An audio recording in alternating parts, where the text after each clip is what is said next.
Ya estamos a mitad de año y todavía no pudiste empezar a invertir. No te preocupes, porque te traigo una alternativa que te puede llegar a interesar. Un portafolio con un retorno del último año del 26%, un drawdown máximo del 6% y solamente la volatilidad anualizada del 11%. Si te gusta saber cuál es su composición, quédate entonces en este video.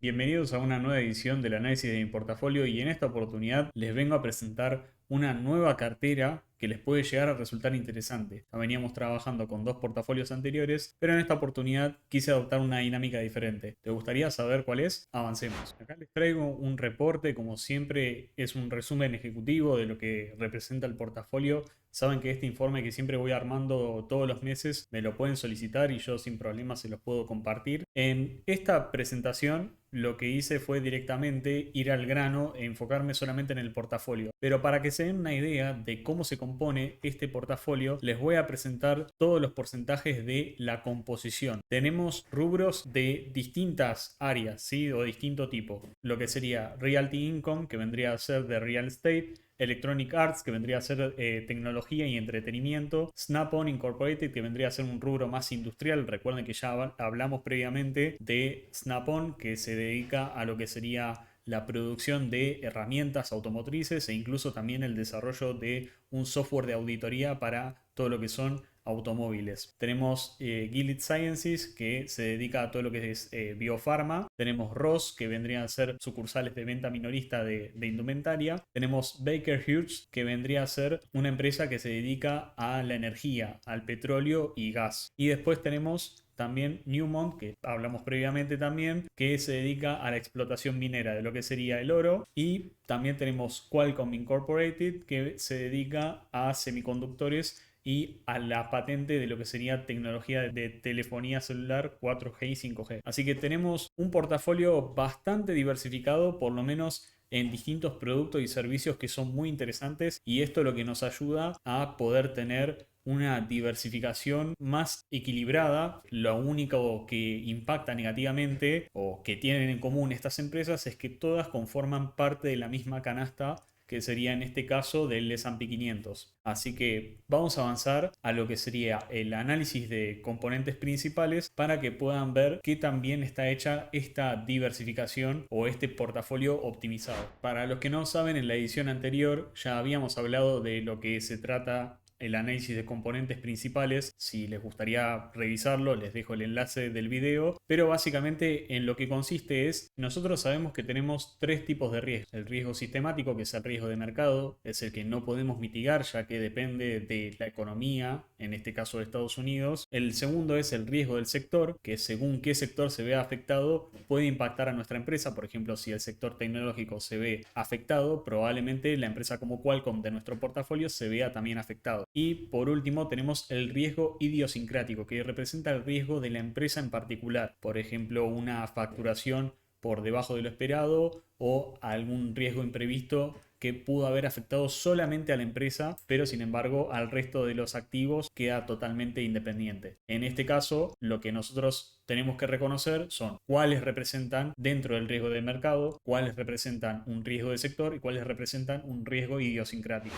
En el reporte van a poder observar que se estandarizaron los retornos diarios y se aplicó PCA sobre los 8 activos. Cada componente principal representa una fuente de riesgo estadísticamente independiente de las demás. Acá en los gráficos tenemos los distintos componentes principales. Tenemos que va del 1 hasta incluso el 6, 7 u 8 inclusive, pero nos enfocamos en los principales 6 porque son los que recién alcanzan a cubrir el 80% del riesgo de la varianza acumulada. Bien, acá tenemos cada uno qué porcentaje cubre de lo que sería el riesgo y acá vemos la suma acumulada de la varianza. Tenemos el recuadro y acá podemos interpretar en el módulo 5 los factores. Cada componente principal representa una fuerza económica distinta. A continuación, la interpretación de los 5 factores que explican el 74% de riesgo total, ¿sí? Solamente hasta el número 5. Ya cuando incluimos el número 6, alcanza a cruzar lo que sería el umbral del 80%. Tenemos el componente principal número 1, que es el mercado en general, que es el riesgo sistémico, el riesgo de mercado del que hablamos, que tenemos Snap-on, ROS y Qualcomm, son las cargas más fuertes de este componente principal. Tenemos Realty Income, Electronic Arts y todo lo que sería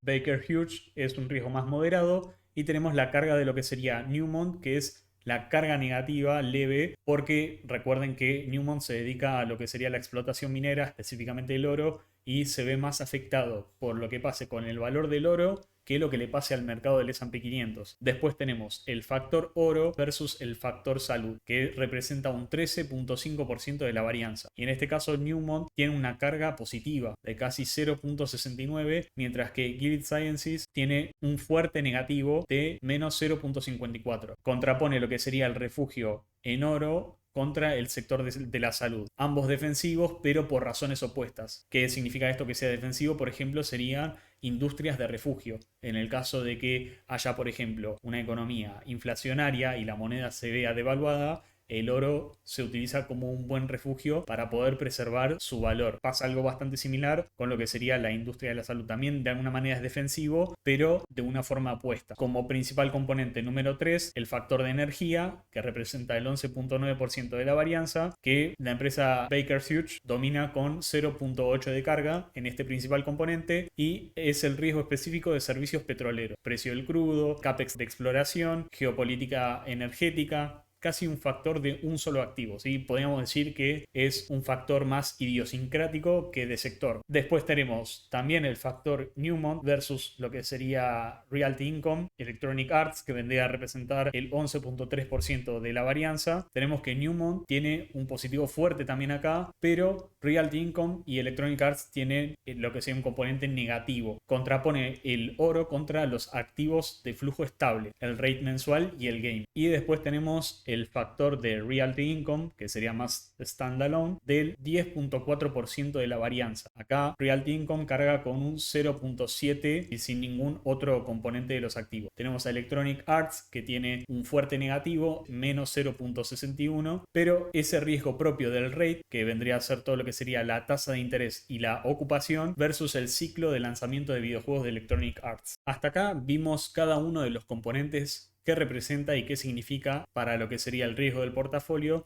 Y ahora vamos a avanzar con un análisis un poco más profundo. Estos gráficos de este apartado lo que muestran es la evolución del factor de mercado del componente principal número 1. Y fíjense cómo fue evolucionando en todo lo que va el último año, desde el 1 de julio del 2025 hasta lo que es el 1 de julio del 2026. Acá tenemos lo que sería la atribución del riesgo por cada activo. Fíjense que el más alto en este gráfico es Newmont con un 12.3%, seguido de Baker Hughes, que vendría a ser un 11.6%, Electronic Arts un 11.4% y Realty Income, que vendría a ser 10.9%. El resto de los activos ya están por debajo de las dos cifras. Tenemos el detalle de cada uno que representa y llegamos a una de las partes más interesantes, que acá esto es muy bueno poder observarlo, es la matriz de correlación. Cómo se correlaciona de los activos entre ellos, entre sí. Y en este caso podemos observar que los que más se correlacionan uno con el otro, es decir que en este caso tenemos a ROS y a Snap-on, que tienen una correlación de 0.48. ¿Qué significa? Que si, por ejemplo, ROS sube un 1%, Snap-on va a subir un 0.48% o viceversa. Después, el resto de los activos, fíjense que están bastante bien diversificados. Los más altos vendrían a ser ROS con lo que sería Snap-on. El más interesante de esta matriz me resulta lo que sería Newmont, que fíjense que con la mayoría prácticamente tiene una correlación negativa, ¿sí? O sea, está un poquito por debajo de lo que sería el cero. Esto que dice que justamente va un poco en sentido contrario o es más independiente de lo que le pasen con el resto de los activos. Por lo tanto, eso ayuda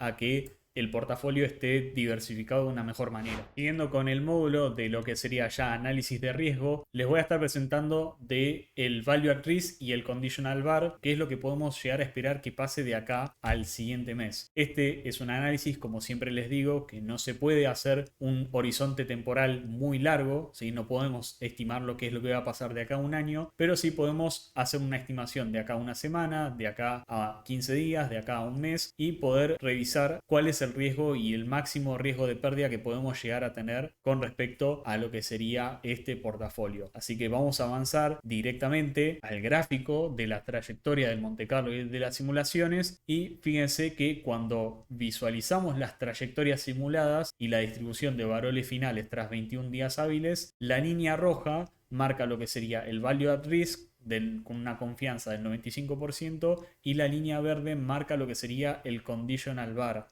con una confianza del 95%. Es decir, si nosotros tenemos un value at risk que representa el 3.72% de pérdida, dentro de ese peor escenario que nosotros podemos llegar a perder con esa confianza, ¿cuál es el peor escenario aún? Vendría a representar el expected shortfall, que vendría a ser conditional bar, es de un 4.85% de pérdida. Recuerden, esto de acá a un plazo estimado de 21 días hábiles. La pregunta más importante ahora de esto es: ¿de qué nos sirve hacer este análisis? Piensen que nosotros necesitamos ir monitoreando los activos y ver que no excedan nuestro límite de riesgo que nosotros estamos dispuestos a asumir. Si yo soy un averso al riesgo extremo, casi que busco que sea menos de un 5%, si este portafolio llega a tener un riesgo o un value at risk de 10%, claramente no me va a convenir conservar esos activos. Lo ideal es rearmar lo que sería la cartera y buscar activos que sean más conservadores. No necesariamente tienen que ser acciones, obviamente que existen un montón de activos que son menos riesgosos, pero lo más importante es que sea un riesgo en el cual yo esté dispuesto a asumir. Así que por eso es importante hacer este análisis y se hace continuamente. Para concluir, tenemos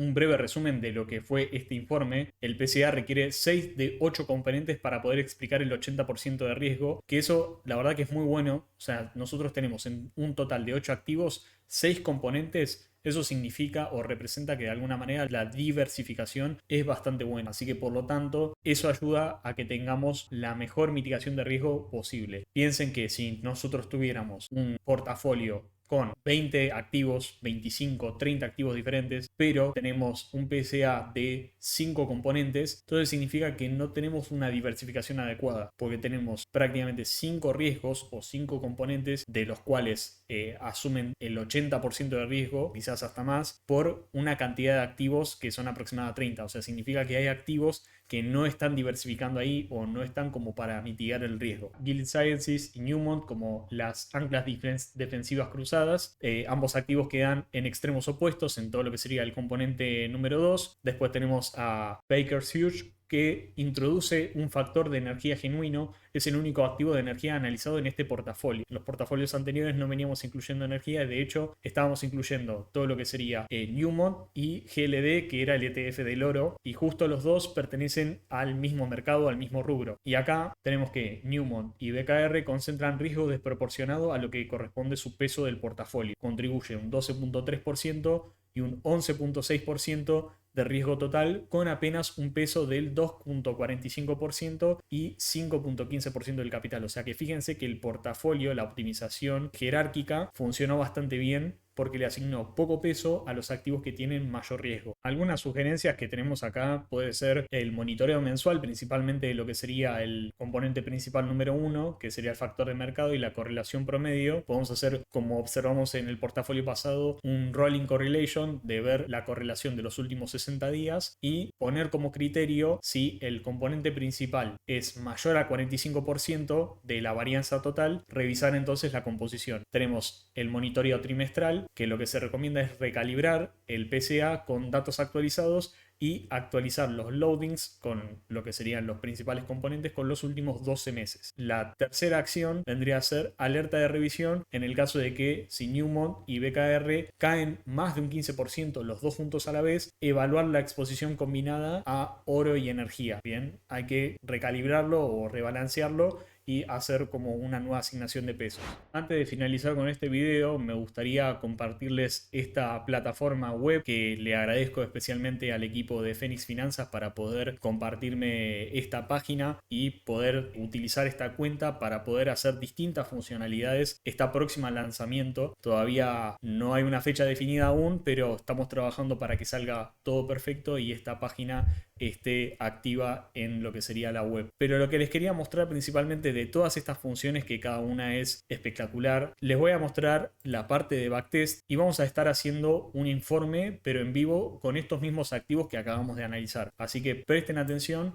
a esta área de backtesting. Nosotros lo que vamos a hacer es crear una nueva cartera y vamos a anotar lo que serían los activos con sus respectivos pesos del portafolio. Muy bien, y acá ya tenemos los pesos anotados, así que acá vamos a correr lo que sería el backtest. Tenemos el índice de mercado, que vendría a ser el S&P 500, este sería el ticker. Tenemos la frecuencia, vamos a poner una frecuencia mensual. La fecha de inicio del backtest vamos a poner desde lo que sería el último año. Vamos a poner julio primero del 2025, primero de julio del 2026. La tasa libre de riesgo la vamos a poner en 4.5 y vamos a generar lo que sería el backtest de este portafolio de lo que fue el último año. Acá pueden observar el resultado del portafolio fue de un 25.55% con un 12.64% de volatilidad anualizada. Tenemos el ratio de Sharpe que fue de 1.51, el sortino 4.13, el beta del portafolio fue de 0.29 y un drawdown máximo de 3.12%. Algo muy interesante es que el portafolio en un principio comenzó por debajo de lo que sería rendimiento del S&P 500 y después terminó prácticamente por encima. Obviamente que solamente es el año pasado,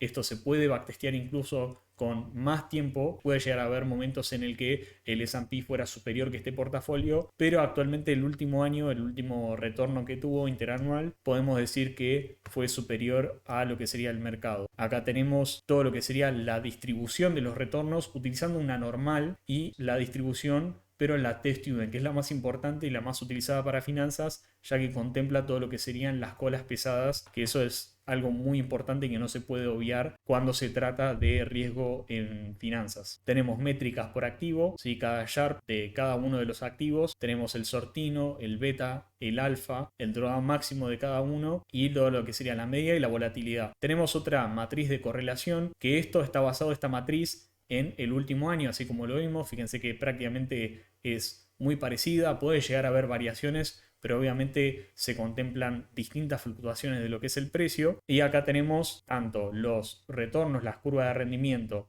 de cada uno de los activos y los drawdowns de lo que sería de cada activo de forma independiente. Y esta es una de las funcionalidades que tiene prácticamente la web de lo que sería de Fénix Finanzas. Próximamente vamos a estar anunciando todo lo que sería el lanzamiento, todavía estamos trabajando en ella, pero nada, esperemos que lo puedan disfrutar tanto como inversores independientes o asesores financieros lo puedan aprovechar al máximo. Y bueno, próximamente les estaremos trayendo novedades. Y así concluimos con esta nueva edición del análisis de mi portafolio. Como siempre les digo, espero que les haya servido y les haya aportado muchísimo valor. Si les gusta este tipo de contenido o tienen algún contenido en particular para sugerir, pueden dejármelo acá debajo en los comentarios. Y si les gusta este video, déjenle un gran like. Los invito a suscribirse a mi canal y activen la campanita para recibir más notificaciones cuando se suba un nuevo video o un nuevo análisis de portafolio y no te lo puedas perder. Así que muchas gracias por su atención y nos vemos en un próximo video.